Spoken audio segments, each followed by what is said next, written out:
Jujutsu Kaisen में Gojo और Sukuna की फाइट एकदम बराबर की फाइट थी, जिसमें ये बताना मुश्किल था कि फाइट के आखिर में कौन जीतेगा। लेकिन एंड में सुकुना गोजो को डिफीट कर देता है। लेकिन उसके बाद एंड में सुकुना की भी हालत काफ़ी ख़राब हो चुकी थी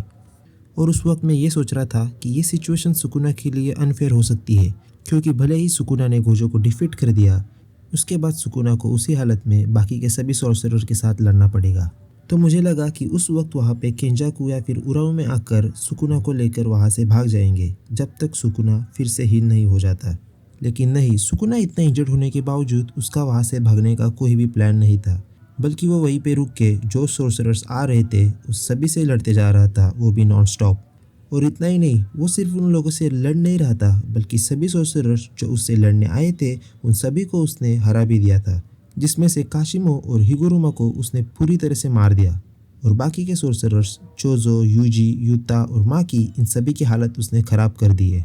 और जब मैं ये वीडियो बना रहा हूँ, सभी सोर्सरर्स से सिर्फ कुसाकाबे ही बचा है, क्योंकि जहाँ पर गोजो ने सुकुना को इतनी कांटे की टक्कर दी, वहीं पर यूता, जो कि गोजो के बाद स्ट्रॉन्गेस्ट सोर्सरर माना जाता है, वो सुकुना को अपनी लो स्टेट में भी बाकी के सोर्सरर्स के साथ मिलकर नहीं हरा सका।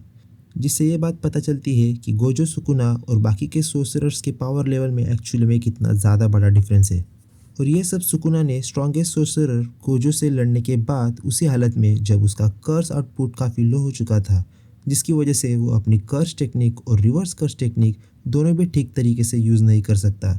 और यहाँ तक कि वो अपना डोमेन एक्सपेंशन भी यूज़ नहीं कर पा रहा। इस हालत में उसने जेजेके के सभी स्ट्रॉन्गेस्ट कैरेक्टर को डिफीट कर दिया। और इतना ही नहीं, रिसेंट चैप्टर में हमें उराओ में से ये पता चलता है कि सुकुना अभी तक अपने पूरी पावर से लड़ ही नहीं रहा,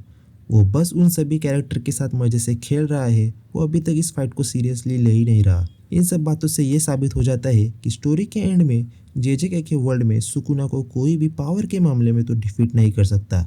इस पॉइंट पे सुकुना को सिर्फ एक ही चीज़ हरा सकती है, और वो है स्टोरी का प्लॉट, जो शायद से यूजी की कर्स टेक्निक हो सकती है।